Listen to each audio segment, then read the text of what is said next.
There are very few iron laws in history, but air power not being consequential in regime change seems to be one of them. So initially in the 1920s, air theorists actually thought that air power would terrify the population and they'd overthrow their government as a result, but this didn't pan out that way. So Nazi Germany, 1940-1945 is a classic example. Cities like Dresden and Hamburg were completely destroyed. Something like 40% of the housing stock in the main cities that were targets of the Allies were destroyed. And yet the war effort didn't actually wilt.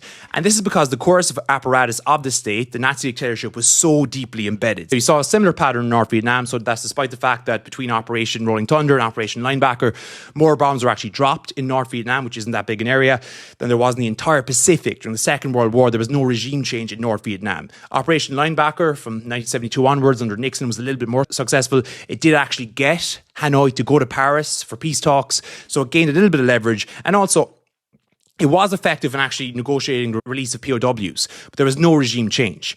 Now, some people might argue that Japan was an exception here, but you have to remember Japan was a cocktail of 2 atomic bombs. You had a firebombing of Tokyo, which completely leveled the city, and you also had the Soviets invading from Manchuria. And also, it wasn't full regime change, so you still had the continuation of this Kokutai sacred system. Emperor Hirohito was actually allowed to stay in power.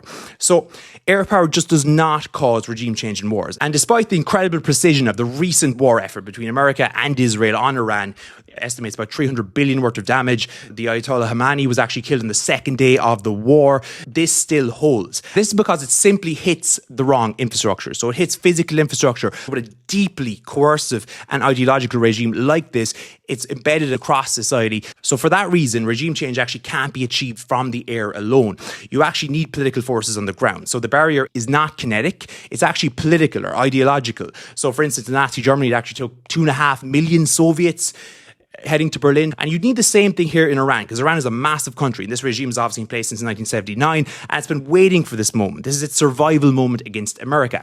So you would probably need either a coalition internally that's actually willing to defect, or else you'd need invading ground forces, which obviously the Americans can't do. They don't have appetite for that. I think Trump was obviously mistaken here. He thought it was going to be like a Venezuela operation where the regime was like a tin can and it would just fold over. But this is a deeply ideological regime. They just took out perhaps tens of thousands of their own protesters. So the coercive apparatus is obviously alive and well.